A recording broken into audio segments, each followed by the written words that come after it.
Thank you so much for tuning into PTV sports. आप देख रहे हैं गेम ऑन है और मुझे कहते हैं शहजाद एहसान खान, इस उम्मीद के साथ कि आप सब ठीक ठाक होंगे और खैरियत से होंगे। प्रोग्राम का बाकायदा आगाज करना चाहता हूं। ख़वातीन और हज़रात, दूसरी तरफ जब हम यहाँ पे बात कर रहे हैं तो दूसरी तरफ जो है वो पाकिस्तान का अल्हम्दुलिल्लाह तीसरा और आखिरी T20 इंटरनेशनल जो है वो जारी हो सारी है। दूसरे T20 इंटरनेशनल में जाराना जो है हमने खेल देखा अल्हम्दुलिल्लाह, उसके बारे में भी बात करेंगे। बट फिलहाल मेरा ख्याल है सबसे पहले जो बात करना चाहता हूँ आज के मैच के हवाले से बात करना चाहता हूँ। पाकिस्तान एक बार फिर से टॉस जीतकर उन्होंने फैसला किया कि हम पहले गेंदबाजी करेंगे और साउथ अफ्रीका को they put on the batting pitch as well and then South Africa were able to score 139 for the loss of 9 wickets in 20 overs. Some great bowling figures that have come out in recent times as well, made by Shaheen Shah Afridi. Obviously Usman Tariq को congratulate करना चाहते हैं for his T20 international debut. You know, he's getting the wickets too as well. सबसे पहले अपने मौजू में मनान का तारुफ कराता हूँ, फिर उसके बाद मजीद बात करते हैं। सबसे पहले ख़वातीन और हज़रात, पाकिस्तान की आन शान और मान और the most sane voice of Pakistan, the most handsome when he's on the pitch or in the comms box, ladies and gentlemen, he is Mr. Bazid Khan. Hello Bazid bhai, assalamu alaikum, how are you? वालेकुम अस्सलाम, अल्लाह का शुक्र। Thank you so much for joining us, wonderful to have you over here। और उन्हीं के साथ ख़वातीन और हज़रात, पीटीवी स्पोर्ट्स के स्टूडियोज में हमारी खुशनसीबी है कि पाकिस्तान की वाहिद खातून क्रिकेटर जो कि इस चीज़ का ऑनर रखती हैं कि उनको आईसीसी हॉल ऑफ फेम में शामिल किया गया। The ICC hall of famer herself, the former skipper for women's one day international, T20 internationals, gold medals जीते पाकिस्तान के लिए। तो quite a lot of that she has actually done for Pakistan. She is, ladies and gentlemen, Madam Sana Mir. Hello Madam, assalamu alaikum, how are you? वालेकुम अस्सलाम, अल्लाह का शुक्र। Thank you so much for joining us। तो मेरा ख्याल है कि बाजिद भाई गप शुरू करते हैं यहाँ से कि पाकिस्तान जो है आज ऐसा लग रहा है कि सीरीज जीत जाएगा। लग तो ऐसे ही रहा है। लाहौर में 140 पिच को इतना सिंपल नहीं है, पिच बॉल उतना बल्ले पे नहीं आ रहा। बट जैसे पाकिस्तान जहाँ हम बात करते हैं पाकिस्तान T20 कैसे जीतता है, वो ऐसे ही जीता है कि आपकी बॉलिंग आपको मैच जिता दे। और वही हुआ, सलमान मिर्ज़ा को आपने पिछले मैच में खिलाया। काफ़ी देर से आप वो टीम के साथ ट्रैवल कर रहे थे, उनको आपने पिछला मैच खिलाया और उन्होंने ही मतलब पावर प्ले में भी मैच ख़त्म हो गया था। अभी हम जो है वो आज के मैच की बात करें जी। आज शाहीन शाह अफरीदी को वापस लेके आए, सलमान मिर्ज़ा को उसको साथ खिलाया है।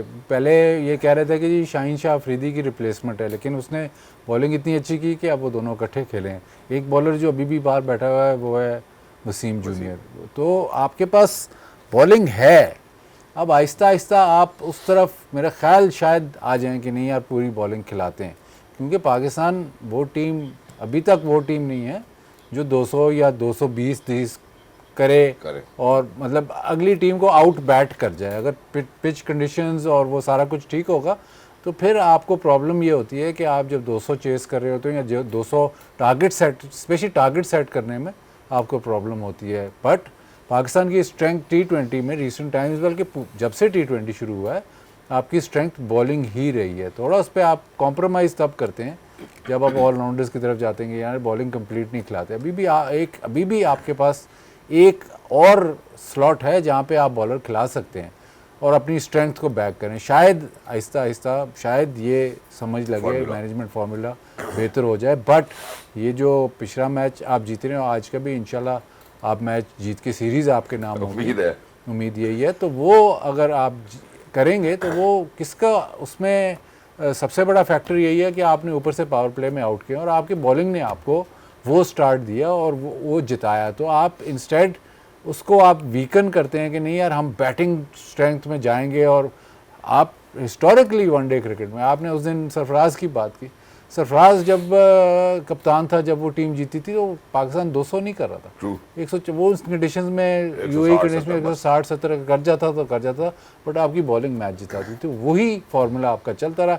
इवन आप देख लें कि ऑस्ट्रेलिया के वर्ल्ड कप में जब आप फाइनल तक पहुंचे तो बॉलिंग ही आपकी खासकर तो आप शायद ऐसे लगता है कि उससे थोड़ा सा हट रहे थे, अब थोड़ा सा आप वापस आए। शायद अभी भी मुझे ऐसे लगता है कि शायद अभी भी आप उसको और बैक कर सकते हैं। एग्जैक्टली। तो बाजी भाई का कहना ये है कि यार पहले भी हम बॉलिंग से मैचेस जीतते थे, अभी ये फॉर्मूले पे वापस आते हुए नजर आ रहा है। जो माइक हैसन ब्लूप्रिंट चल रहा था कि हम बैटिंग के ऊपर जहाँ रिलाई करते हैं। एक और सवाल है, वो बड़ा इंटरेस्टिंग है, आप लोग उसको कैसे देखते हैं? वो ये है कि हम जब सलमान को लेकर आते हैं तो वनडे को कप्तान को बिठा देते हैं कि सलमान भाई आप आए, आप गेंदबाजी करें। वनडे कप्तान को हम कहते हैं कि तुम बैठ जाओ। ये क्या तरीका है कि हम एक मतलब कम से कम जो वनडे का आपका कप्तान है वो ऑल अक्रॉस ऑल फॉर्मेट्स खेलना तो चाहिए। वो तो आई थिंक लोड मैनेजमेंट की जो ओवरऑल हम बात करेंगे, शाहीन अफरीदी को चाह रहे हैं कि अब आप तीनों फॉर्मेट खिलवाएं, तो आई थिंक वो तो सिर्फ वो एक डिसीजन ये था कि आप तीसरे मैच में जो मे बी डिसाइडिंग फैक्टर होगा, इवन दो आप पहला मैच हार गए थे, आपको चाहिए था कि आपके पास आपके फ्रंट लाइन बॉलर्स होते, लेकिन फिर भी बाकी बॉलर्स ने अच्छा किया और उसका फ़ायदा हो गया, तो वो तो लोड मैनेजमेंट की बात है ओवरऑल।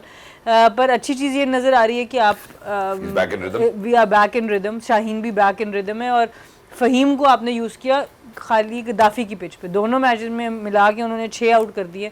इस्लामाबाद में हमने उनको बिल्कुल यूज़ नहीं किया। पर जब आप किसी वर्ल्ड कप की तैयारी करते हैं, वहाँ पर अगर आपने एक प्लेयर को पिक किया है तो आपको देखना होगा, आप ट्रैवल भी करेंगे वेन्यूज़, इवन दो कि पाकिस्तान तो इस वर्ल्ड कप में वही श्रीलंका में एक ही वेन्यू या उधर अंदर घूमेंगे एक दो मैच पिचेस के ऊपर, बट आपके पास वो प्लेयर होना चाहिए जो वर्सटाइल हो, जो डिफरेंट पिचेस के ऊपर भी परफॉर्म कर सके। तो ये आपको उसमें देखना पड़ेगा। जबकि हमने देखा है एशिया कप में भी जहाँ थोड़ी सी भी असिस्टेंस हुई वहाँ भी फ़हीम को आप यूज़ कर पाए थे और गद्दाफ़ी की पिच पे भी नज़र यही आया कि 6 आउट करने में कामयाब हो गए। सो फ़हीम का बॉलिंग करना या जो जिसको भी आप नंबर 7 नंबर 8 पे एज एन ऑलराउंडर खिला रहे हैं, वो बड़ा इंपॉर्टेंट होगा कि वो किस क्वालिटी का आपके पास ऑलराउंडर है। क्या आप उसको हर पिच के ऊपर हर तरह की कंडीशन में यूज़ कर सकते हैं कि नहीं। नवाज़ ने तो अपने आप को काफ़ी हद तक साबित कर दिया है। अब फ़हीम का थोड़ा सा जो फ्लैटर पिचेस हैं उसके ऊपर बॉलिंग अभी भी टेस्ट होने वाली है। अदरवाइज जहाँ पे थोड़ा सा आपको असिस्टेंस मिल रही है, फ़हीम अच्छी बॉलिंग कर रहा है। फ़हीम अच्छी बॉलिंग कर रही है। अब ये भी सवाल बहुत ही इंपॉर्टेंट है बाजिद भाई, आपको भी शामिल करना चाहता हूँ। वो ये है कि जब हमें पिच से असिस्टेंस मिलती है तब हमारे बॉलर्स अच्छा परफॉर्म कर पाते हैं। अनफॉर्चुनेटली अगर ना असिस्टेंस मिले हमें पिच से, वहाँ पर अनफॉर्चुनेटली हमने अपने बॉलर्स को फेल होते हुए भी देखा है और अनफॉर्चुनेटली पाकिस्तान वो रिजल्ट्स नहीं प्रोड्यूस कर पाता। सो डू यू थिंक कि अब जब तक हमारे पास पिच हमें असिस्टेंस देती रहेगी तब तक हमारे बॉलर्स परफॉर्म करेंगे, या डू यू थिंक हमारे बॉलर्स को पता है कि यार किस मौके पे पिच को कैसे रीड करके कौन सी लेंथ के ऊपर कब बॉल करानी है, कब खिंचा हुआ कराना है, कब कटर कराना है, कब शॉर्टर वन कराना है? ये आपने सवाल जो किया है इसका मैं पहले पिछले उसमें जवाब में आपको बता चुका हूँ कि पाकिस्तान 160 पे जहाँ पे स्कोर होता है वहाँ पे बहुत डेंजरस टीम है। इससे ऊपर जब बात जाती है, ये हम मतलब पिछले 5, 7, 10 साल से यही बात कर रहे हैं, उससे ऊपर जब बात जाती है तो फिर आपको प्रॉब्लम होती है। तो फिर ये स्ट्राइक रेट्स की बात होती है, बैटिंग की बात होती है, बट आप अभी तक जितना मर्जी आप उसको कर लें, आप अभी तक वो बैटिंग लाइनर प्रोड्यूस नहीं कर पाए। चाहे वो आप रिजवान बाबर कप्तान था तो आप कंसिस्टेंटली 200 चेस करना, वो हमेशा आपको लगता था कि प्रॉब्लम है, और वो या चेस करना या सेट करना, वो हमेशा आपको वो कप्तान आगे यही कहते हैं 20 रन शॉट। क्योंकि बैटिंग पे जब बात आ जाती है, पावर हिटिंग या उस तरह की बैटिंग करना T20 में पाकिस्तान लैक कर रहा है।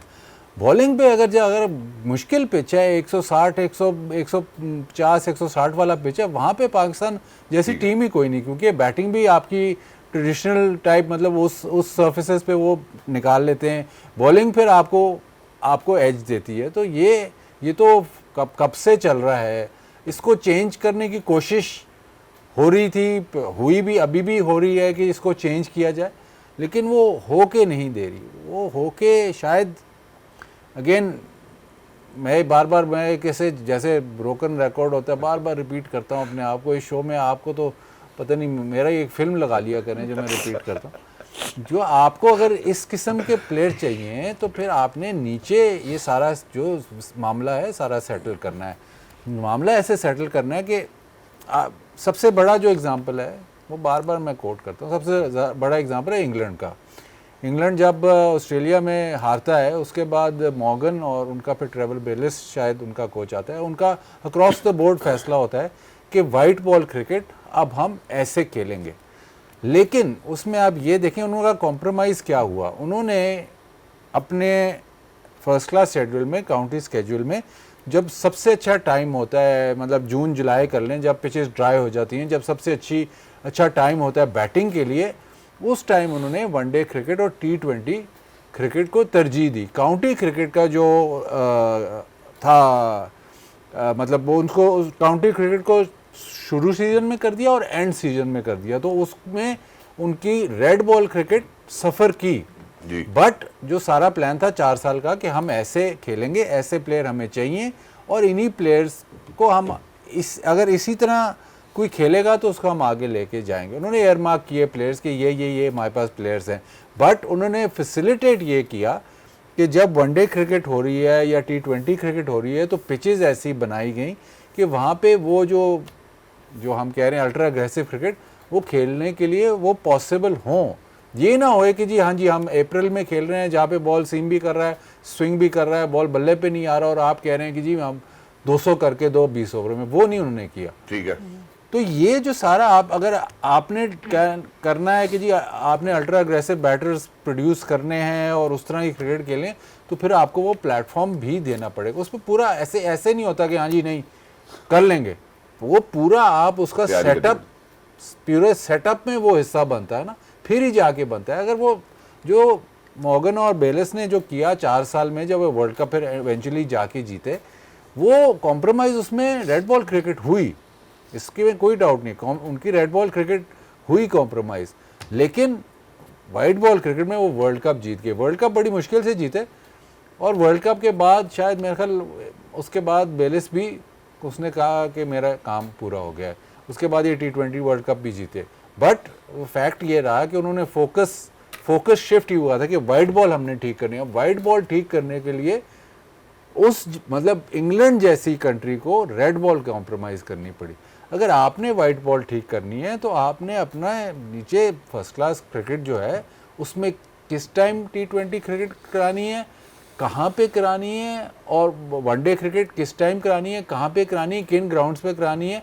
अगर वहाँ पे उसको आप डेवलप करेंगे फिर आपको ऐसे प्लेयर्स मिलेंगे। आप तो जो T20 का टूर्नामेंट होता है वो एक ही ग्राउंड में हर रोज़ मैच होता है, ख़त्म हो जाता है। वनडे टूर्नामेंट भी ऐसी, इवन अब फर्स्ट क्लास आपका हो रहा है वो भी एक ही शहर में हो ही जा रहा है, वो इर्द गिर्द। तो वो डेवलपमेंट ऑफ बैटर्स उस तरह नहीं होती। तो आपने अगर वो गेम खेलनी है तो फिर ऐसे तो नहीं है इंसान, मतलब वो ये प्रोडक्ट का नाम प्लेयरों पे दिया जाता है बहुत ज़्यादा, बट जो प्लेयर होता है ना वो प्रोडक्ट ऑफ द एनवायरनमेंट होता है। जो एनवायरनमेंट, जो पिचेस, जो बॉल उसको मिलती हैं वहीं उससे डेवलपमेंट, उसके बाहर से फॉरेन आके बाहर से नहीं प्लेयर डेवलप होता। तो अगर आपने उस तरफ जाना है तो फिर आपको ये कुछ करना पड़ेगा। लेकिन इसमें बाजिद भाई, अगर जैसे अभी आपने 160-170 वाली बात की है, अभी अगर हम हाल ही में जो एशिया कप की हमें मिसाल मिलती है, यूएई में कंडीशंस तो 160-170 वाली थी, वहाँ पे भी अनफॉर्चुनेटली हम नहीं परफॉर्म कर पाए, हमने स्ट्रगल किया वहाँ पे। अनफॉर्चुनेटली जो 3 मैचेस हमने जो सुपर संडेज गुजारे इंडिया के खिलाफ, छोटी टीमों को हरा के हम सोचते हैं कि हम अच्छा खेल रहे हैं। अभी उस दिन आपने कल प्रोग्राम में जो बात की थी, आपने कहा जी अभी हम एक मैच जीतेंगे तो ये सारी पिछली बातें जो हैं ये डस्टबिन में चली जाएंगी। तो अब यहाँ से हमने कैरी फॉरवर्ड भी तो करना है ना। आप सीरीज जीतेंगे तो अभी सीरीज अभी अगर हम 1-2 घंटे एक टाइम आउट हो गया बाय द वे, 1-2 घंटे में आप मैच जीत जाते हैं तो आप फिर अपना ट्विटर खोल लेना, हर कोई कॉन्ग्रेचुलेट करेगा कि जी ओ व्हाट अ क्या बात, क्या कमबैक। और वो सारा कुछ जो है, जो प्रॉब्लम्स हैं वो सारे फिर बैकग्राउंड में चले जाते हैं ना। ये तो अलमिया है।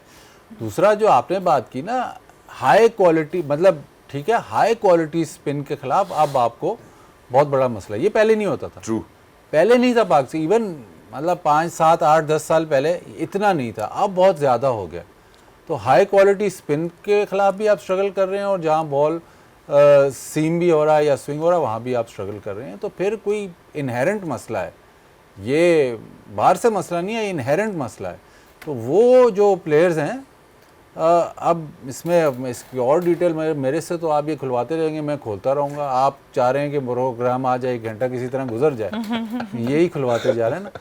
आप जो प्लेयर्स ऑफ स्पिन बता दें पिछले अभी रिसेंट पास में कि आपके सबसे अच्छे प्लेयर्स ऑफ स्पिन कौन से आए? मेरा ख्याल कि हम नाम भी ले सकते हैं कि कोई पीछे जा रहा हूँ ना, शुएब मलिक, हाँ जी, हफीज ठीक खेलता था स्पिनर को, शुएब मलिक खेलता था, उससे पहले चले जाए मिसबा, यूनुस, सरफराज, इनका फर्स्ट क्लास कब का डेब्यू है? ये प्री 2000 के हैं सारे। ट्रू, सरफराज शायद थोड़ा सा बाद में, लेकिन ये प्री 2000 के हैं। तब पिचेस और जो फर्स्ट क्लास क्रिकेट थी वो और किस्म की थी। ये 2002 में जाके ना ये सारा कुछ इन्होंने पिचेस चेंज की कि नहीं जी घास वाली पिचेस होनी, फलाना होना चाहिए। तो वो जो प्लेयर थे उससे पहले, अच्छा उस 2001 से प्रीवियस जितने भी आप प्लेयर ले जाएं, कोई भी प्लेयर का नाम उठाएं, किसी को स्पिनर का प्रॉब्लम नहीं, कोई भी प्लेयर का सही नाम। बात है। तो अब क्यों है जी? वो पिचेस आपने खराब की तो फिर प्रॉब्लम तो इनहेरिट हो आगे गया ना। हाँ। तो जब आपने फर्स्ट क्लास की पिचेस खराब की, घास छोड़ दो जी, पाकिस्तान में घास कहाँ होते हैं? अब आप मुझे ये बताओ कि ऑस्ट्रेलिया वाले कहें कि जी हमने टर्निंग ट्रैक्स बनाने, बन सकते हैं? मुश्किल है। बिल्कुल। इंडिया वाले कहेंगे जी हमने पर्थ वाली पिचेस बनानी, ऐसे बाउंस जाए, हो सकता। मुश्किल। पाकिस्तान वाले कहते हैं कि हमने इंग्लैंड वाली पिचेस हम बनानी। तो मिट्टी भी ऑस्ट्रेलिया से मंगवा लेते हैं ना। फिर क्या हुआ? कुछ गड़बड़ हो गई फिर। इंग्लैंड वाले कहेंगे जी हमने ऐसी पिचेस बनानी है जहाँ पे, इन्होंने बैटिंग पिचेस तो बना सकते हैं लेकिन ऐसी पिचेस बनानी है जहाँ पे ना बॉल पहले दिन से टर्न हो। नहीं हो सकता ना। ट्रू। तो पाकिस्तान की मिट्टी और है, सबकी मिट्टी, ये तो मतलब आप अब कुदरत से तो नहीं लड़ सकते ना। कुदरत के निज़ाम से नहीं कुदरत का निज़ाम तो चलता है लेकिन कुदरत से मैं नहीं वही लड़ कह रही हूँ, निज़ाम से नहीं लड़ सकते। तो सकते। अगर आप पिचेस अपनी ख़राब करोगे तो फिर प्लेयर्स ख़राब होंगे। अब यही पिचेस थी जो आपके जो ये इतने बड़े बड़े प्लेयर्स आए थे वो पाकिस्तान की मिट्टी की पिचेस थी, जो कि अच्छी बैटिंग पिचेस होती थी, जहाँ पे उन्होंने क्रिकेट सीखी और जहाँ पे स्पिनर भी खेलना है, फास्ट बॉलर भी खेलने आए। लेकिन जब आपने वो जी घास छोड़ दो और 2-2 ढाई दिन में फर्स्ट क्लास मैच खत्म हो जाए, वो 10 साल आपकी, मतलब 8 के 10 साल दुनिया में जो फर्स्ट क्लास क्रिकेट होती थी उसकी फर्स्ट इनिंग्स एवरेज रन सबसे कम थे। और पाकिस्तान को वो कहते थे यार पाकिस्तान तो बड़ी बैटिंग फ्रेंडली है। बैटिंग फ्रेंडली टेस्ट मैच में होती थी, फर्स्ट क्लास में नहीं। तो वहाँ से आपने प्लेयर खराब किए। उसके बाद आपको अब स्पिनर का, वो यहाँ बैठे लोग कहते रहते हैं उंगली नहीं समझ आता, क्यों नहीं होता, ये नहीं होता भाई। स्पिनर, जब आपने स्पिनर के खिलाफ बैटिंग नहीं करनी, जब कीपर ने आगे खड़े होकर कीपिंग नहीं करनी, तो वो डेवलपमेंट कैसे होगी? एग्जैक्टली। और जहाँ आप डेवलपमेंट की बात करें, मेरा ख्याल है जो बहुत ही इंटरेस्टिंग है वो ये है कि पहले हम उस्मान से कीपिंग कराते हैं, आज हम साहिबजादा से भी कीपिंग कराते हैं। मैं इस तरफ आता हूँ, इसमें बात करेंगे। लेकिन ये जो अभी बाजी भाई ने मैडम से ना बात की स्पिन टू विन वाली, अब अनफॉर्चुनेटली जब आप होम सीरीज नहीं जीत रहे होते तो आपको एक ऐसा कोई पैनिक बटन दबाना पड़ता है, आपको इस तरह की कोई तैयारी करनी पड़ती है जिसके लिए हमारे प्लेयर्स भी तैयार नहीं होते। अनफॉर्चुनेटली ये हम रिसेंट टाइम्स में स्टैब्लिश कर चुके हैं कि अगर हम इंटरनेशनल क्रिकेटर्स को देखें तो the scale or the quality of the player that we are producing as of now is not at par with how international players are playing. You know, हम 160-170 अगर रन्स की पिच पे खेलेंगे तो शायद पाकिस्तान का चांस बनता है कि हम जीत जाएंगे। जब साउथ अफ्रीका पिंडी में 190 के प्लस रन्स करता है तो पाकिस्तान इज नोवेयर नियर और हम स्ट्रगल भी करते हैं। How do you think that now that अगर आज हमें लगता है ये साउथ अफ्रीका सीरीज के बाद कि यार we figured out the formula कि यार अब हमें अपने मेन स्टे बॉलर्स खिलाने हैं, हम ऑलराउंडर्स के ऊपर ज्यादा नहीं रिलाई करेंगे, विल मेक श्योर कि यार जो पहले बात करते हैं ना, सब शोएब भाई ने बात की, बाजी भाई ने की, आपने भी की। How do you think we need to go ahead with this? क्योंकि अगर आप बांग्लादेश सीरीज को ले, सलमान ने तब भी आउट किए थे, फखर को अभी हमने फिर बाहर बिठा दिया, बाबर को हमने बाहर बिठा दिया, अब हम उसको ले, बाबर की भी हम बात करेंगे, कंग्रेचुलेट करना चाहिए उसको। बट ऐसा लगता नहीं है कि हम एक यूनिट चला रहे हैं, ऐसा लगता है कि हम रोज एक्सपेरिमेंट कर रहे हैं।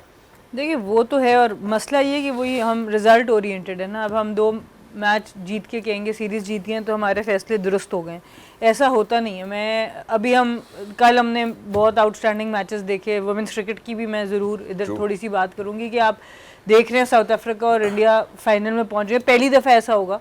तो मैं सिर्फ प्लानिंग के पॉइंट ऑफ व्यू से थोड़ा सा इसमें बताना चाहूँगी कि अभी इंडिया की टीम जो थी, लड़कियों की टीम, वो वर्ल्ड कप से पहले 3 मैच ऑस्ट्रेलिया से तो खेलती है, उनके अपने कंडीशंस में वनडे सीरीज़ खेलती है। उससे पहले वो एक फुल फ्लेड सीरीज़ खेलने जाते हैं इंग्लैंड, एग्जैक्टली उसी टाइम पर जिसमें अगले साल 2026 का T20 वर्ल्ड कप है, एग्जैक्टली उन्हीं ग्राउंड्स के ऊपर जिसमें T20 वर्ल्ड कप के सारे मैच होंगे।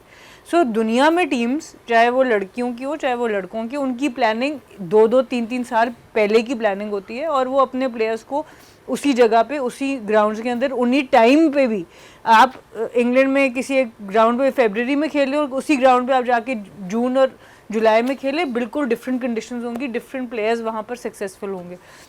सो दुनिया तैयारी ऐसी करती है। हम लोग अनफॉर्चुनेटली कुछ हम लोगों के वैसी प्लानिंग बहुत हमारी शॉर्ट टर्म होती है, एक एक सीरीज़ के हिसाब से प्लानिंग होती है। फिर हमारी प्लानिंग जो की भी होती है, अब जैसे अफ़गानिस्तान ने पुल आउट कर लिया, वो एक आपको अब देखना पड़ेगा कि आप चाह रहे थे कि आप तगड़ी टीमों से खेलें, अब आपको फिर एक जिम्बाब्वे आ गया उसमें। तो ये आपकी कुछ ये भी इश्यूज़ हैं जो एक्सटर्नल इश्यूज़ हैं, और कुछ इंटरनली जब हम प्लानिंग करने बैठते हैं वो बहुत इशू। और तीसरी चीज़ जो बाजिद भाई ने जिक्र किया कि जब हम लोग डोमेस्टिक स्ट्रक्चर के अंदर कॉम्प्रोमाइज़ करते हैं, और डोमेस्टिक स्ट्रक्चर का भी जो रूट कॉज है वो यही है कि उसके अंदर चेंजेस इतनी रैपिड है कि दुनिया में किसी डोमेस्टिक स्ट्रक्चर के अंदर इतनी रैपिड चेंजेस देखी कि हर साल एक नया स्ट्रक्चर आता है, हर साल एक नई पॉलिसी आती है, कभी बॉल बदल जाता है, कभी पिच बदल जाती है, कभी टाइमिंग बदल जाते हैं।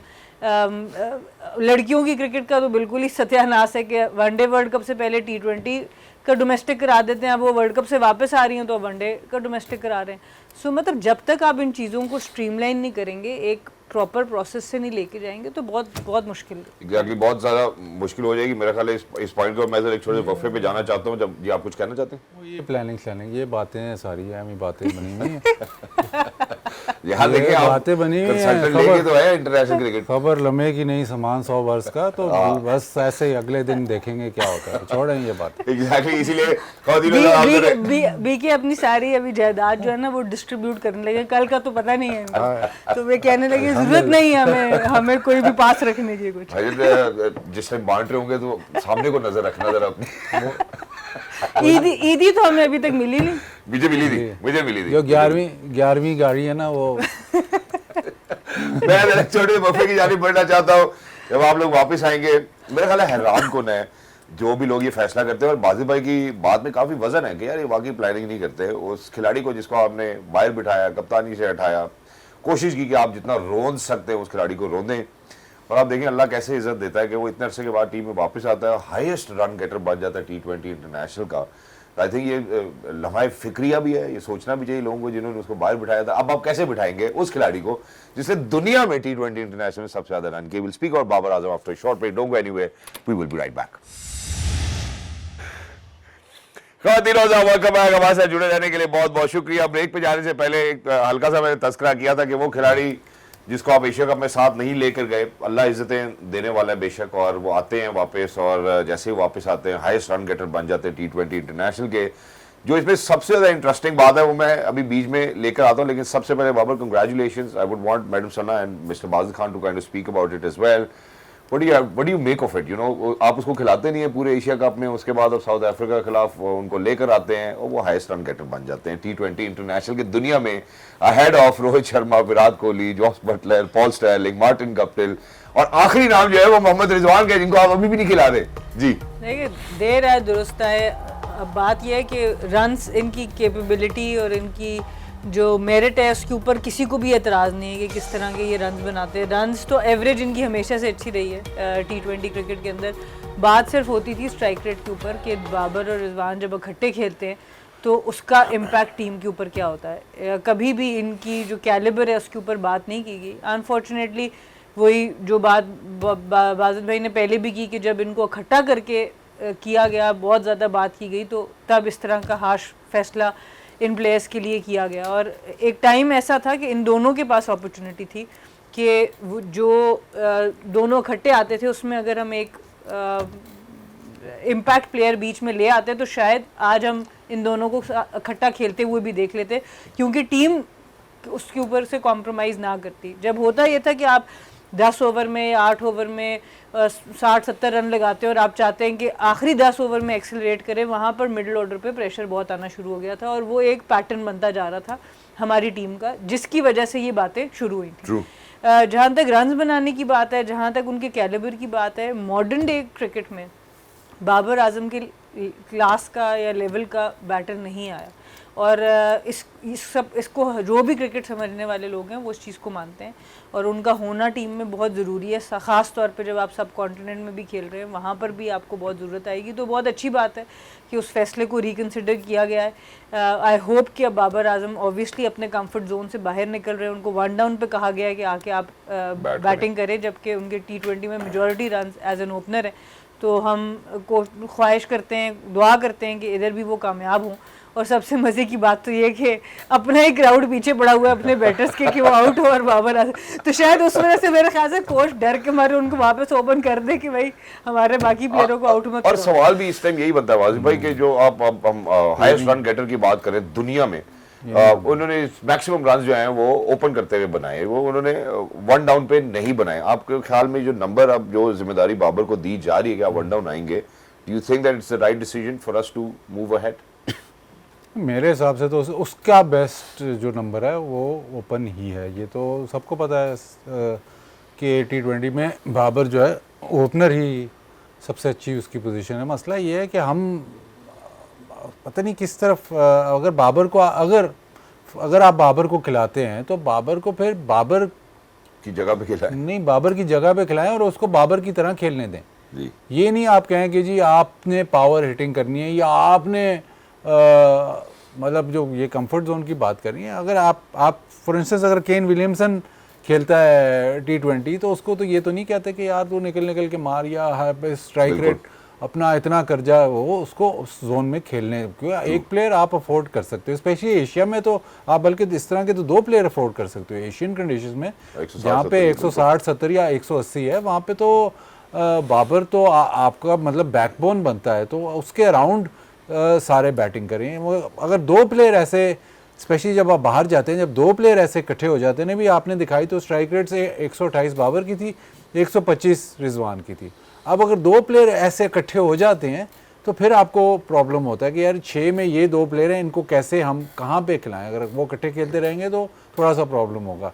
बट अगर आप बात करते हैं कि यार बाबर आजम T20 क्रिकेट खेल रहा है तो फिर उसको T20 क्रिकेट बाबर आजम के तरीके से खेलने जिस तरह वो कन्वेंशनल खेलता है। अगर आप उसको कहेंगे कि नहीं यार हर दूसरे तीसरे बॉल पे तू चांस ले, या आप स्ट्राइक रेट अपनी 140 से 150 तक लेके जाएं और वो करें, तो फिर उसको खिलाना बेमकसद है। फिर वो आप ख़राब कर रहे हैं उसको भी और अपनी भी टीम को भी। तो बाबर का खेलना टॉप ऑफ द ऑर्डर बहुत ज़रूरी है। प्लस अब एशिया में ही वर्ल्ड कप है, उसमें आपने देखना है, आपने एशिया कप में देख लिया था, श्रीलंका में वर्ल्ड कप है, उसमें आपको देखना है कि एक क्लास प्लेयर जो है, जो स्पिनर भी ठीक खेलता है, जो फास्ट बॉलर भी पावर प्ले में मतलब छक्के नहीं मारता लेकिन वो चौकों से काफ़ी रन्स बना लेता है, तो वो आपकी ज़रूरत है। क्योंकि बाकी ठीक है, बाकी आप रख लें पावर हिटर्स, बाकी रखें आप प्लेयर्स, रोल डिफाइन करें ना, पर बाबर के अराउंड वो बैटिंग करें तो फिर जाके, अगर वैसे एशियन कंडीशंस में एक बैटर ऐसा होता है जो लंबा खेलता है, बाकी उसके राउंड खेलते हैं नॉर्मली, तो वो जाके फिर 180, 170, 80 होते हैं। अगर आपके पास 3-4 ऐसे प्लेयर हैं या 5-6 ऐसे प्लेयर हैं जो कि तीनों चारों गेम्स कर लेते हैं, एज इन रोक भी सकते हैं, बिल्ड भी कर सकते हैं और मार भी सकते हैं, जो कि आइडियल प्लेयर तो वही है। अगर आपके पास ऐसे क्वालिटी के 3-4-5 प्लेयर हैं तो फिर उनको खिलाएं। अगर ऐसे नहीं है तो देन यू हैव टू मतलब एग्जैक्टली। और यहाँ पे बाजी में एक और भी बात मैं शामिल करना चाहता हूँ, वो ये है कि 123 इनिंग्स में इन्होंने 4234 रन्स बनाए with an average of 39.57, strike rate of 128, 3 century है और निस सेंचुरी 36 है जो सबसे ज़्यादा है। अगर हम ये बात करते हैं या इन स्टैट्स को हम सामने रखें, इससे ज़्यादा और आपने क्या तेज़ कराना है, सबसे ज़्यादा रन उन्होंने बनाए हैं with this average and with this strike rate, सबसे ज़्यादा निस सेंचुरी उनकी है। इससे ज़्यादा और क्या तेज़ आप खिलाना चाहते हैं बाबर आजम को? देखिए बात दोबारा मैं वहीं पे लेके जाऊंगी कि जब बाबर और रिजवान दोनों एज ओपनर्स खेलते थे तब स्लो, क्योंकि स्ट्राइक रेट कैलकुलेट होता है at the end of the innings. आपकी इनिंग्स का एंड कहाँ पे हुआ, आपने 40 बॉलों पे 60 कर दिया, पर जहाँ पर आप 20 बॉलों पे 20 पे खड़े हैं पावर प्ले के अंदर, वो चीज़ कैलकुलेट नहीं होगी अगर आपने उसको लंबा लेके चले गए। तो स्ट्राइक रेट को आपको ये भी समझना पड़ेगा कि ये at the end of the innings होता है, तो तब तक जब इनका फ्लो बन जाता है तो स्ट्राइक रेट को पर्सनली ये बेहतर कर सकते थे। एक चीज़ जो आई थिंक हमारी आवाम को, हमारे बोर्ड को, हमारे सिलेक्टर्स को समझनी चाहिए, जो मैंने पाकिस्तान क्रिकेट के अंदर उसकी समझ कम देखी है, और वो ये है कि जब प्लेयर सीनियर होता जाता है, ये हमारे कल्चर में बहुत ज़्यादा है, हम उस वक्त इक्वालिटी के ऊपर बड़ा आ जाते हैं जी, जूनियर सीनियर में कोई फ़र्क नहीं होना चाहिए। जूनियर सीनियर में एक फ़र्क होगा, उनकी ट्रीट करने में थोड़ा सा फ़र्क होगा। आप कॉर्पोरेट सेक्टर में जाते हैं, आप CEO या डायरेक्टर लेवल पर जाते हैं, आपके पर्क्स फ़र्क हो जाते हैं। हम लोगों का अनफॉर्चुनेटली ये हमें अपने हीरोज़ को ट्रीट करना नहीं आया, और ये हमें समझना पड़ेगा। आज विराट कोहली अगर चले गए हैं ना इंग्लैंड, तो उनको कोई नहीं कहता कि तुमने हर नेट प्रैक्टिस पे वापस आना है। वो उन पे ट्रस्ट करते हैं कि भाई ये बंदे को अपनी फिटनेस का पता है, इसको अपने प्रैक्टिस का पता है, ये वो वहाँ करेगा, टीम जिस वक्त जा रही होगी उससे इतने दिन पहले आपने वहाँ पर आ जाना है। ऐसा नहीं होता कि आपको कहेंगे जी रोज़ आपने एकेडमी आना है। तो इन चीज़ों को आपको समझना पड़ेगा कि जब आप एक प्लेयर सीनियर हो जाता है, आपको उसको थोड़ी सी उस तरह से एडजस्टमेंट करनी पड़ती है कि ही हैज़ अर्नड और she has earned that place. मैं ये नहीं कह रही कि आप टीम के कल्चर को ख़राब करें, पर इन दो चीज़ों में डिस्टिंग्विश ज़रूर करें। It's still debatable madam. मैं बाजी भाई की भी राय इसमें शामिल करना चाहूँगा कि बाजी भाई इस बारे में क्या सोचते हैं कि जब सीनियर हो जाए तो आप ना कहें उसको कि आप भाई आप आके डोमेस्टिक भी खेलो या आप डोमेस्टिक खेल, मैं डोमेस्टिक ख़त्म नहीं कह रही कि आप डोमेस्टिक मत खेलें, डोमेस्टिक आप खेलें, but let the player also have a से कि वो उसकी गेम, जैसे आज बाजिद भाई बात करें ना कि बाबर आजम को T20 बाबर आजम के लिए ही खेलने दें। क्या आप जो प्लेयर पहले 10 मैच खेल रहे हैं अपने लिए, क्या आप उसको उसी जगह पे शुरू कर सकते हैं? नहीं, because Babar Azam has earn that place, उन्होंने बार बार वो करके दिखाया, तो हम उनके लिए ये बात करें। हर प्लेयर को हम ये एज नहीं दे सकते कि वो आगे पहले जी अपना स्ट्राइक रेट 100 के हिसाब से रखे पहली 40 बॉलों पे और उसके बाद फिर वो जो भी करे, ऐसा नहीं होता। आपको डिफरेंट प्लेयर्स को उनके कैलिबर के हिसाब से थोड़ा सा डिफरेंटली देखना पड़ेगा, और जब तक हम इस चीज़ को समझेंगे नहीं कि हम उनके क्रिकेटिंग मेरिट के ऊपर और क्रिकेटिंग परफॉर्मेंस के ऊपर वो थोड़ा सा डिफरेंस ला रहे, तब तक हम अपने प्लेयरों के खुद ही पीछे पड़े रहेंगे और हम उनको खुद ही तोड़ते रहेंगे और हम उनको सुपरस्टार्स नहीं। लेकिन फिर ऐसे भी तो नहीं हो सकता ना। वैसे सवाल ये है कि आपने कॉर्पोरेट वर्ल्ड का बताया, तो हम कॉर्पोरेट वर्ल्ड में हम कब सीनियर होंगे? आप सीनियर मोस्ट हैं। आपको कौन सी कुर्सी चाहिए ये बताएं। नहीं, कॉर्पोरेट वर्ल्ड में सीनियर ऐसे है ना कि एक ही हम जॉब कितनी देर से कर रहे हैं, तो थोड़ा मतलब बाकी लोग आपस में सीनियर जूनियर कर लेते हैं। बाहर से ऐसे लोग आते हैं ठग करके एक मैं आज आपको मैं सीनियर कर देता हूँ ना, कल परसों आप मुझे सीनियर कर देते, आपस में हम खुश रहेंगे, मैं आपको खुश करूंगा। आप लाइन में लगे रहे तो आप जाएंगे नहीं ना, वो नहीं, तो हमें ऐसे दूसरे मतलब दूसरा चैनल ऐसे अच्छा, ये जो सीनियर वाली बात हो रही है और जाके फिर वापस आए तो फिर सीनियर। मुझे ये बताए आज शो देख कौन कौन रहा है? काफी लोग देख रहे हैं और हम तीनों सुनेंगे। अच्छा, बाजू में ये बताएं कि ये जो बात इन्होंने की इसमें देखिए कुछ हकीकत भी है, वो ये कि अगर बाबर और रिजवान पहले 10 ओवर्स बैटिंग करते थे, हमने बहुत ज्यादा इसको डिबेट किया और वो खेलते थे 110 120 के स्ट्राइक रेट पे। उसके बाद हम जब नीचे आने वाले बैटर्स थे उनसे एक्सपेक्ट करते थे कि वो 200 के स्ट्राइक रेट पे खेलें। अब ये भी तो नहीं हो सकता ना, फिर there has to be some sort of balance in between कि यार आप ऊपर से अच्छा स्टार्ट करोगे, हम उसको कैरी कर सकते हैं। अब आप खेलोगे 100 के स्ट्राइक रेट पे, 110 के स्ट्राइक रेट पे, अगले से आप डिमांड करोगे आप 200 के स्ट्राइक रेट पे खेलो, ये भी मुश्किल है। देखिए स्पेशली बैटिंग फर्स्ट में ना, ये एक जो मिथ है या थियरी है कि जी बाद में कवर हो जाएगा, बॉलें जो निकल गई वो निकल गई बस, वो बाद में वो आपको 120 बॉलें नहीं मिलेंगी, वो आपको 60 बॉलें ही मिलेंगी। जो बॉलें जो निकल गई वो निकल गई। स्पेशली बैटिंग फर्स्ट में बड़ा प्रॉब्लम है ना ये कि आप अगर थोड़ा बिल्ड करते हो या थोड़ा अपने टाइम लेते हो T20 में ऑन गुड पिचेस, तो फिर अमूमन यही होता है कि आप एंड में आप 10 15 20 रन आप शॉर्ट ही रहते हो, क्योंकि अगली टीम को तो पता है कितना स्कोर करना है और वो उस हिसाब से खेलते हैं। तो वो इशू तो तब भी यही था। अगर तो इस फॉर्मूले से मसला ये है कि सब चीज़ डिफाइन होती है ट्रॉफी से, ICC ट्रॉफी से। अगर इस फॉर्मूले से आप 1-2 ट्रॉफियाँ जीत जाते हैं तो हम किसी को कोई डाउट ना होता। लेकिन अगर ये जैसे ये तरीक़ेकार अगर आप 4 साल खेल रहे हैं और उसमें आपको कैबिनेट में कोई ट्रॉफी नहीं है, तो फिर वो तरीक़ेकार चेंज करना पड़ेगा। अब तरीक़ेकार चेंज करने का मतलब, और ये तो एक्सट्रीम केस है कि नहीं यार 6 के 6 ऐसे फुटबॉल की टीम हो, क्रिकेट की टीम हो, 11 बंदे सिमिलर नहीं हो सकते। अगर आपने 6 बैटर खिलाने हैं तो वो सिमिलर बैटिंग नहीं कर सकते, चाहे वो अल्ट्रा अग्रेसिव हो, चाहे वो मतलब ट्रेडिशनल प्लेयर्स हो। तो वो बीच में आपको एक प्लेयर या 2 प्लेयर, अगर आपकी टीम जैसे फॉर इंस्टेंस अब एग्जांपल बेसबॉल की ले लें, बेसबॉल जब से शुरू हुई है, टेस्ट मैच क्रिकेट की मैं बात करूं, बेसबॉल जब से शुरू हुई है तो इंग्लैंड सिर्फ वो टेस्ट मैच जीता है जहां पर जो रूट रन्स करता है। और ये अब थियरी ये है कि वो जी तेज़ बहुत खेलते हैं, ठीक है बहुत तेज़ खेलते हैं, लेकिन अगर जो रूट टेस्ट सीरीज या टेस्ट मैचेस में रन्स ना करे तो इंग्लैंड टेस्ट मैच नहीं जीतता। तो आपके पास एक वो प्लेयर है, गेम ब्रेकर है बीच में। तो आप ये नहीं कर सकते कि यार सारे ही चलो जी नहीं सब ऐसे, जो रूट इवॉल्व किया तेज़ थोड़ा ज़्यादा खेलता है, बट वो जब रन्स करता है तो इंग्लैंड की सक्सेस रेट में बहुत फ़र्क पड़ता है। तो इसी तरह हर टीम में ना ऐसे 6 के 6 सारे एक जैसे खिलाड़ी नहीं हो सकते। ग्रेटेस्ट टीम्स में भी सारे 6 के 6 एक जैसे खिलाड़ी नहीं हो सकते। या तो आपके पास, पाकिस्तान के पास ऐसे, मतलब मैंने जब से पाल की आइडियल वनडे मतलब आइडियल T20 प्लेयर्स हों कि जी जो कंसोलिडेट भी कर सकें, जो इनिंग्स बिल्ड भी कर सकते हैं और जो पावर हिटिंग भी कर सकते हैं। ये एक आइडियल, अब तो आइडियल अगर आपने T20 प्लेयर, तो वो 360 प्लेयर ये होता है। वो आपके पास 6 हैं नहीं है, आपके पास शायद 2 भी नहीं है, एक मतलब 2 भी नहीं है। तो आपको फिर जो आपने टीम बनानी है उसमें आपको देखना है अपनी लिमिटेशंस के मुताबिक, या उसके मुताबिक टीम बनानी है ना। बाहर से तो ये फ्रेंचाइज क्रिकेट थोड़ी है कि 4 बंदे बाहर से बना लिए, हमने पूरा कर लिया सारा कुछ। और फ्रेंचाइज क्रिकेट में भी आप देख लें कि PSL जब से हो रही है, तो आपने जो तेज़ खेलने वाले, जो पावर हिटर्स या जो ओपनर्स जिन्होंने तेज़ रन्स बनाने, वो आप बाहर से ही लेके आते हो। ट्रू। और पाकिस्तान में वो मतलब अब थोड़ा सा बेहतर हुआ है, लेकिन शुरू के 8-9 सीजन आप उठा के देख लें, बाहर से आए हैं, बाहर से ही आए हैं। आखिरी सीजन में भी बाहर से ही आए हैं वैसे। तो वो तो इशू है ना। बिल्कुल है इशू। और ये इस इशू के साथ ही जरा अगले इशू भी जोड़ देते हैं जो पाकिस्तान ने ओपनर प्रोड्यूस किया है, जब उनकी बात करते हैं, क्योंकि लास्ट गेम में तो उन्होंने बहुत ही अच्छी बल्लेबाजी की। मैं साइम के वाले से बात करना चाहता हूँ, और तकरीबन 11 इनिंग्स के बाद जो उनकी एक मिस सेंचुरी हमें नजर आती है।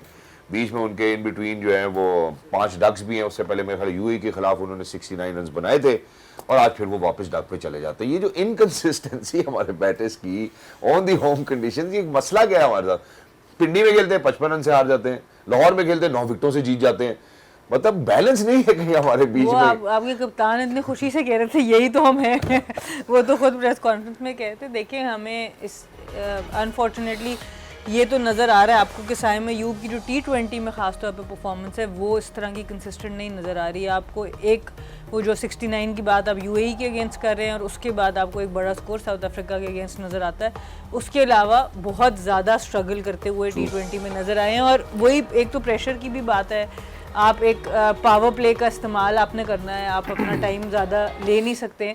और जो जब आपकी एक से 2 मैचेस में इस तरह की अर्ली आप आउट हो जाते हैं, और मुझे ये नज़र भी आता है कि जब आप T20 में पावर प्ले को इस्तेमाल करते हैं उसमें क्लैरिटी ऑफ माइंड बड़ी ज़रूरी है। फॉर एग्जांपल कि मैंने शॉट को नीचे से गैप निकालना है या ऊपर से। एट टाइम्स ये ऐसे भी आउट हुए हैं कि बस शॉट लगा दिया, इसमें ये नज़र नहीं आई क्लैरिटी कि मैंने गैप नीचे से लेना है या बिल्कुल ऊपर से लेना है। ये बहुत छोटे छोटे डिफरेंस होते हैं जो आपकी जब आप शॉट खेलने जा रहे होते हैं तो आपको पता चलता है। और उसके लिए आपको 2-4 बॉलें बैट के ऊपर देखनी पड़ती हैं इस सोच से कि हाँ मैं ये देखूं कि पिच क्या कर रही है और बॉलर क्या कर रहा है।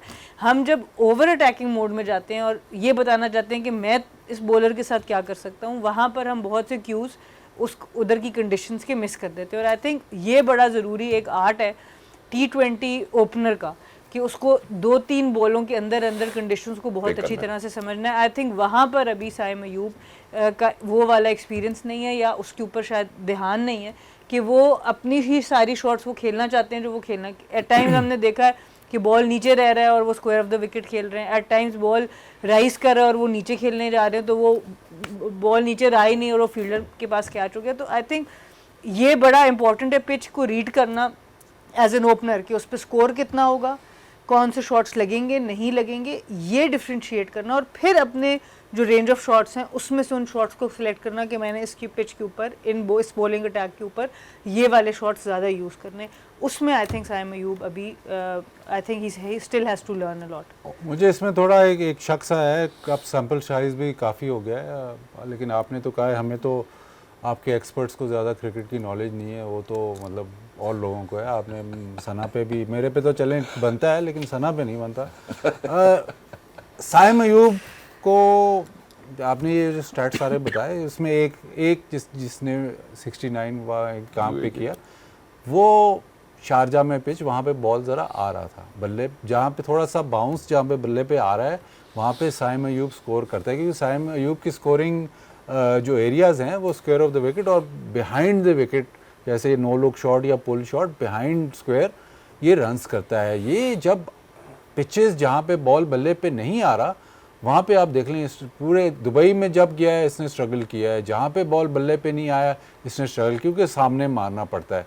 जो ये बैकफुट या स्क्वायर ऑफ द विकेट खेलता है वो तब उसको चाहिए जहाँ बॉल बल्ले पे आ रहा है, जहाँ ड्यू है, बॉल स्किड कर रहा है, बल्ले पे आ रहा है, वहाँ पे ये बहुत अच्छा खेलता है। तो वो इवॉल्व उसको अपनी गेम को थोड़ा और करना पड़ेगा, जिसमें मतलब जिसमें वो जो इंडिया का कैप्टन है वो भी उसको भी प्रॉब्लम होती है दुबई या इन किस्म की कंडीशंस में, क्योंकि वो भी बॉल की पेस यूज़ करते हैं और जहाँ पे बॉल कंसिस्टेंटली बाउंस कर रहा हो, पेस यूज़ कर रहा हो, तो फिर वो ठीक रहता है। स्काई की बात कर रहा हूँ। तो साइम अयूब को भी इस वक्त ना कंडीशंस चाहिए जहाँ पे T20 में वो रन्स करे। आई थिंक वनडे में बेहतर प्लेयर है, वनडे में थोड़ा सा टाइम ज़्यादा होता है तो अपने आप को थोड़ा टाइम ज़्यादा दे देता है, थोड़ा पिच के कस्टम होने। लेकिन इसके भी वो रन्स ऑस्ट्रेलिया में हैं या इवन साउथ अफ्रीका में हैं जहाँ पे बॉल बल्ले पे आ रहा है। तो बात भाई, फिर आप वर्ल्ड कप एशिया में खेलने जा रहे हैं जहाँ पिचेस पे ये नहीं होगा, तो आप फखर के ऊपर इसको इवॉल्व नहीं, इसको इवॉल्व मतलब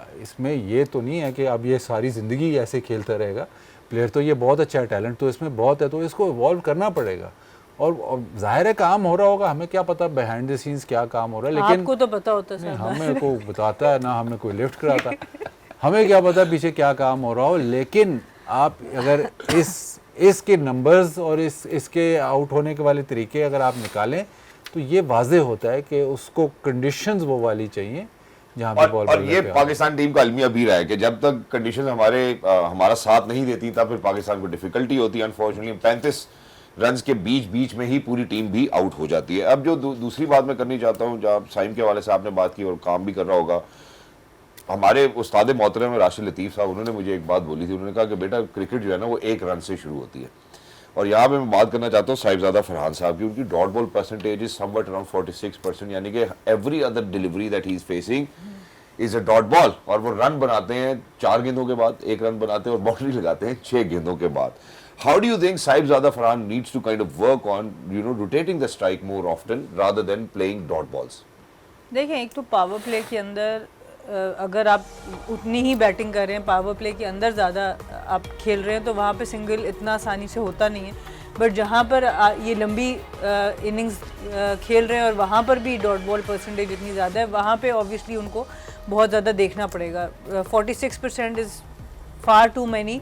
इसमें आपको बाउंड्री परसेंटेज को इंक्रीज़ करना पड़ेगा, स्पेशली जब आप पावर प्ले के अंदर बैटिंग करें, क्योंकि अगर आप पावर प्ले में आपके मेजॉरिटी फील्डर अंदर हैं, 8 फील्डर आपके अंदर हैं, तो आपको फिर बाउंड्री परसेंटेज आपकी बहुत बेहतर होनी पड़ेगी, तब जाके आप उसको बैलेंस कर सकते हैं। रिजवान और बाबर का भी यही था कि जिस वक्त वो ओपन कर रहे थे बाउंड्री परसेंटेज उनकी ठीक थी, पर हम जो मैक्सिमम होता था वो बड़े 7-8 ओवर गुजर जाते थे, फिर हम छक्का देखते थे। तो अब हमें ये फ़र्क नज़र आता है कि साहिबजादा फरहान पहला या दूसरा ओवर भी हो, स्पिन का पहली बॉल भी हो, वो मैक्सिमम लेने चले जाते हैं। वो इनकी अच्छी चीज़ है, बट अब इसकी बाउंड्री परसेंटेज को इनको बढ़ाना पड़ेगा, और पावर प्ले खुलने के बाद स्पेशली वहाँ पर अपनी रोटेशन और स्ट्राइक और उन चीज़ों को करना पड़ेगा, क्योंकि सर्कल के अंदर रहते हुए इतना ईजी नहीं होता। जितना तेज़ी से बॉल आता है, सारे फील्डर ऊपर होते हैं, वहाँ पर आपके डॉट बॉल्स जनरली हो जाते हैं। Exactly, I think very wonderfully explained as well. हम जरा एक छोटे से वक्फे की जानिब बढ़ना चाहते हैं। जब वापस आएंगे we'll speak further more about Fahim Ashraf's utility, not just that, Salman Mirza's T20 international career. Don't go anywhere. We'll be right back. Game on. All right, ladies and gentlemen, welcome back.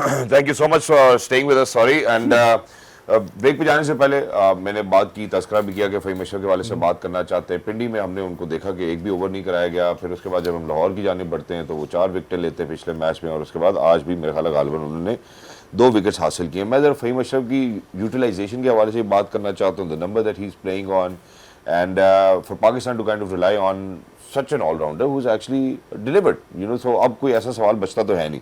तो बाजी भाई, how do you see Fahim Ashraf and his place within the team? Do you think that will carry forward? अगर हम world cup के हवाले से ही बात करें, पिंडी में हम ओवर नहीं कराते, लाहौर में जाते हैं ओवर देते हैं, 4 बिल्कुल होना चाहिए वो। जिस तरह की लोअर ऑर्डर अगर एंड में फास्ट बॉलिंग को तो वो बहुत अच्छा खेलता है। अगर आपको एंड में तो आप फास्ट बॉलर्स ही लगने हैं तो उसमें वो बहुत यूटिलिटी है, प्लस बॉलिंग भी उसका एडेड एडवांटेज है, स्पेशली जहाँ पे थोड़ा सा पिच आगे पीछे होता है, वहाँ पे इसका स्लोअर वन बहुत ज़बरदस्त काम करता है। और आपने यही देखा है कि अगर बॉल बल्ले पे जिस तरह ये थोड़ा सा स्लो पिच है, वहाँ पे ये काफ़ी साजगार रहता है। बट मसला ये है कि आप इसको एक तो बैटिंग में भी नीचे पुश करते रहते हो, बॉलिंग भी आप उसको ट्रस्ट नहीं करते। जब आप इनसे ट्रस्ट मतलब आप इस पर ट्रस्ट करते हैं, ये डिलीवर करता है, फिर अगले मैच में फिर आप इसको ट्रस्ट नहीं करते।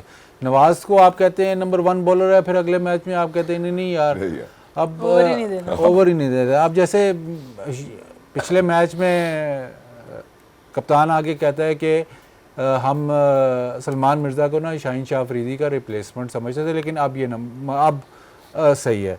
तो आप अगर रिप्लेसमेंट समझते थे तो ये इकट्ठे नहीं खेल, आज इकट्ठे खेले हैं ना, 2 लेफ्ट आर्मर इकट्ठे नहीं खेल सकते, ये कहाँ पे लिखा हुआ है? और मतलब लेफ्ट आर्म स्पिनर जो है आपका नंबर 1 स्पिनर है, उसको आप बॉलिंग नहीं करा रहे क्योंकि लेफ्ट हैंडेड बैटिंग, ये मतलब ठीक है आप उस पर जाते हो मैचअप्स पे, लेकिन अगर आपका नंबर 1 बॉलर है तो उसको करवाओ बॉलिंग, यूटिलाइज तो करो। ये तो फिर बाद में फिर सवाल, फिर ये जब आप मैच हार जाते हो तो फिर सवाल ये बनते हैं, फिर आप कहते हो कि नहीं, फिर आप उसको अवॉइड करते हो। तो वो जब अगर आप नंबर 1 बॉलर है तो वो आपका नंबर 1 बॉलर है, उसको बॉलिंग करनी है जो मर्जी कंडीशंस हो, चाहे सीमट पे मैच हो रहा है, आपका नंबर 1 बॉलर है, वो नंबर 1 बॉलिंग, वो नंबर 1 बॉलर है।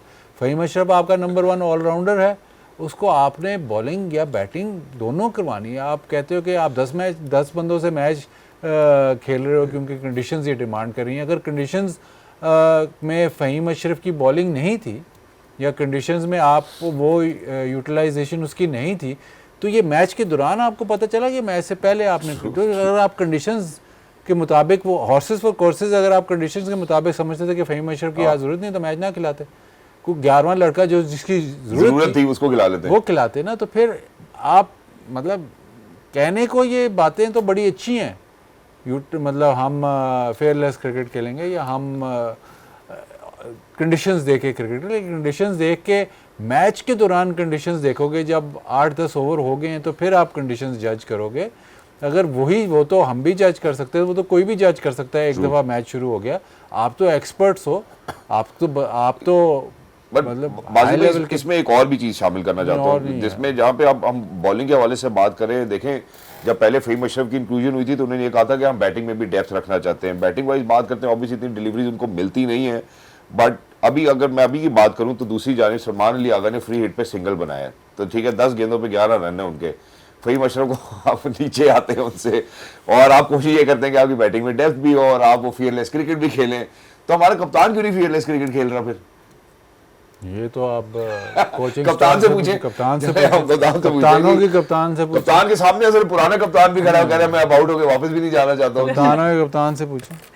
देखिए अभी तो आपने हमें मैच पे इधर शो पे बुला लिया, अब हमने लाइव तो देखा नहीं कि वो सिंगल हुआ कैसे, उन्होंने शॉट ऑफर की थी, किधर शॉट मारी थी, इसके ऊपर ऐसे तो कमेंट करना नहीं है। बट ऑब्वियसली एक नेचुरल सिलेक्शन जो आप समझते हैं कि T20 में होती है, वो सलमान अली आगा की नहीं है। हमने out of the box thinking की, 110-15 में उनका स्ट्राइक रेट, एक out of the box thinking की, शुरू के कुछ नज़र आए, जिस वक्त शुरू में उनको कप्तानी मिली तो दो तीन बड़े अच्छे इनिंग्स उन्होंने खेली एज ए कैप्टन। उसके बाद उन्होंने ये चीज़ दिखानी शुरू की कि भाई मैं तो सेल्फलेस हूँ, मैं हसन नवाज़ को ऊपर भेज रहा हूँ। हसन नवाज़ ने 4 नंबर पे परफॉर्म शुरू किया, अब उनको आपने 6 नंबर पे कर दिया, तो यहाँ पर भी कंसिस्टेंसी नहीं है। तो अभी वो खुद इस वक्त अनफॉर्चुनेटली जिस तरह का रन उनका रहा है बैट के साथ, उसके बाद से अब वो खुद अंडर प्रेशर है, इसलिए आपको नज़र आ रहा है कि अब वो खुद ही बारी लेने आते हैं, और जब तक वो अच्छे रन नहीं बनाएंगे, मैच विनिंग नॉक नहीं खेलेंगे, वो प्रेशर उनसे ऑफ होगा नहीं। और उसमें फिर आपका फिर वही प्रॉब्लम आ जाता है कि अब हसन नवाज़ को आप यूटिलाइज़ कहाँ पे करेंगे और किन कंडीशंस में वो आपके लिए बेहतर होंगे। 4 नंबर पे वो अच्छा खेलते नज़र आ रहे थे, बट अब नज़र नहीं आ रहा कि वहाँ पर होंगे। और अगर आप सलमान अली आगा को 4 पे यूज़ नहीं करते, 5 पे यूज़ नहीं करते, फिर उनकी यूटिलिटी क्या रह जाती है। तो अभी बहुत से सवाल हैं, इवन दो आप सीरीज़ जीत भी जाएँ, पर सवाल बहुत से हैं जो T20 वर्ल्ड कप से पहले आपको सोचने हैं, समझने हैं। पर हमने तो देखा है अभी टेस्ट कैप्टन को भी कंसल्टेंट बना दिया गया, तो आई डोंट नो कि इनके साथ अभी आगे हम क्या क्या चीज़ें देखेंगे। बट अभी के लिए तो नज़र यही आता है कि अभी इनको अपने से प्रेशर ऑफ करने के लिए अच्छे रन्स बनाने। तो फिर इसका मतलब सवाल ये बनता है कि जहाँ आपने सवाल नहीं बनता, जिम्बाब्वे जब ये जिम्बाब्वे सीरीज़ में इसको कप्तान बनाया गया था, गाल में मुझे याद है, तो इधर ही बैठ के बात हुई थी, तो मैंने कहा यार ये वनडे और टेस्ट क्रिकेट का बहुत अच्छा खिलाड़ी है, बिल्कुल ये प्लेयर है आपका, इसने चैंपियंस ट्रॉफी में आपका बेस्ट बैटर था, अभी टेस्ट मैच में भी बहुत अच्छी बैटिंग की, फील्डर बहुत अच्छा है, लेकिन T20 में क्वेश्चन मार्क है, मसला है, वो उस किस्म का बैटर नहीं है T20 का, या उस किस्म का आपको प्लेयर, उसकी डिमांड नहीं है, मिडिल ऑर्डर में उस किस्म की प्लेयर की डिमांड नहीं है, तो वो क्वेश्चन मार्क तो है। क्वेश्चन मार्क बाजिद भाई ऐसे तो है कि अगर बाबर और रिजवान इकट्ठे नहीं साथ खेल सकते तो बाबर और सलमान कैसे खेल सकते हैं? बिल्कुल, क्वेश्चन मार्क तो है। सलमान नहीं, उसको आइसोलेशन में भी आप देखें ना, एज ए प्लेयर आइसोलेशन में देखें ना उसको, उस तरह अगर आप कहते हैं कि यार मिडिल ऑर्डर में ये प्लेयर फिट होता है तो वो नहीं होता। आप सेल्फलेस कप्तान की बात करते हैं तो सबसे पहले तो बात जाती है डैरन सैमी पे। डैरन सैमी लेकिन वो प्लेयर और किस्म का था, वो आपको आके 2-4 मतलब छिक्के मार के मैच जिता सकता था, वो मुश्किल ओवर खुद 1-2 कर लेता था, वो प्लेयर और किस्म का था। उसने वो हेड ऑफ द टाइम ऐसा था कि उसके पास वो जेन्युइन कीपर खिलाता था, लेकिन उसको 8 नंबर 9 नंबर पे उसको बैटिंग नहीं करवाता, लेकिन उसको पता था कि हमें जेन्युइन कीपर खिला। रामदीन खेलता था लेकिन उसको बैटिंग नहीं T20 में मिलती थी, खुद एज फ्लोटर खेलता था, कभी आ जाता था बैटिंग, लेकिन उसकी पावर गेम थी, वो प्योर बैटर नहीं था। वो ऐसे नहीं था कि उसको 4 नंबर पे आना है या 3 नंबर पे आना है। सलमान अली आगा ने यूनाइटेड में जो रन्स किए हैं सबसे ज़्यादा वो 3 नंबर पे किए हैं। तो मसला है कि अगर आप वो आउट ऑफ पोजीशन है और वो 3 नंबर पे उसकी नहीं बनती जगह, तो फिर उसकी 4, 5, 6 पे जगह बनाना एक बड़ा मुश्किल काम है। तो ये प्रॉब्लम हल होने वाला नहीं है। और आपने जैसे हसन नवाज़ की हम बात कर रहे थे कि यार आप ठीक है आप वो करें, शायद आप तो छोड़ के चले गए थे एशिया कप में, हम ये बात कर रहे थे, मैंने पहले मैच में ये बात की थी कि मैडम सना को नहीं आपने कहा वो तो जा सकती हैं, उनकी वो तो कहीं भी जा सकती हैं भाई, वो एक नाम भाई वो एक नाम है, कप्तानों की कप्तान है, आप ऐसे ना करें। खैर भाई हमारे उस वक्त हंसी जा रहे हैं, मैं जुगत लगाना चाह रही हूँ पर मैं लेफ्ट कर देता हूँ। ठीक है उस वक्त ये बात हुई थी कि आप कह रहे बैटिंग ऑर्डर फ्लूइड है, लेकिन एक बैटर जिसने 4 नंबर पे रन्स किए और जो टीम में जगह बना रहा है, टीम में अभी रिसेंटली जगह बना रहा है, ऐसे नहीं है कि वो एक्सपीरियंस प्लेयर है।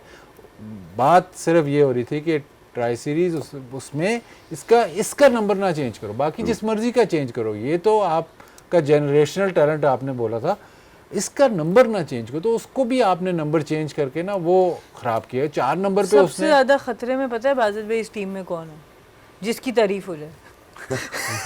नंबर वन बॉलर होता है, अगले मैच में वही नहीं मिलता। यार वनडे का कप्तान आपने बिठा दिया यार, जनरेशनल टैलेंट कहते हैं उसका नंबर ही बदल देता है। फिर मोहम्मद हारिस को कहते हैं सेल्फलेस है, जिस नंबर में भेज दो उसको टीम से ही उसको कहते हैं जी 17 की एवरेज है और ये डोमेस्टिक में भी इसकी बहुत एवरेज 17 खतरा की है, है। तारीफ नहीं होनी चाहिए। अच्छा खैर अब तारीफ कर देते हैं, जहाँ पे ड्यू है, जहाँ पे बाबर को जिम्मेदारी दी गई 141 के स्ट्राइक रेट पे 37वीं सेंचुरी अपने T20 इंटरनेशनल करियर की वो कर चुके हैं, मुबारकबाद देना चाहते हैं। तो आपने मुझे ये बताएं कि अभी हम ब्रेक से वापस आए, आपने कहा thank you for joining us, तो हमें कौन ज्वाइन कर रहा है? तो बाबर की बैटिंग देख रहे हैं या हमारी ऐसे गपशप सुन? बाजिद भाई आपके भी बहुत फैंस हैं, बहुत सारे फैंस हैं, लोग आपसे सुनते हैं और सीखते भी हैं। So very quickly towards the end, just to kind of end it, let's just speak about Salman Mirza as well. मैंने आपसे पहले भी तज़किरा किया था, बांग्लादेश के खिलाफ उनको खिलाते हैं, फिर उसके बाद हम उनको बिठा देते हैं। मेरे ख्याल 20 मैचों में शायद उनको थोड़ी सी हमने गेम्स दिए, 6 मैचेस हमने उनको खिलाए हैं। बांग्लादेश के खिलाफ उनकी गालबन मेरे ख्याल 6 या 7 विकेटें थी। और ये जो मिक्स एंड मैच हम करते हैं, अब क्या हमें ये सोल्यूशन मिल गया कि ठीक है अब सलमान मिर्जा हमारे पास एक ऑप्शन है, या फिर हम कहीं जा रहे होंगे तो हम ड्रॉप करके चले जाएंगे? ये इस बात का तो जवाब मैं नहीं दे सकती, उनकी सिलेक्शन जिस तरह की रही है उसके ऊपर हम ज़्यादा कमेंट नहीं कर सकते, पर इम्प्रेसिव ज़रूर नज़र आए हैं। जिस भी मैच में खेले इम्पैक्ट दिखाते हुए नज़र आए। आप देख लें एक ही मैच है जिसमें विकेट नहीं ली, और विकेट्स भी ये नए बॉल से लेते हैं, जो कि आप चाहेंगे कि आपका न्यू बॉल बॉलर वो काम करे। इकोनॉमी इनकी ज़्यादातर मैचेस में बहुत ही अच्छी रही है, बहुत इंप्रेसिव रही है।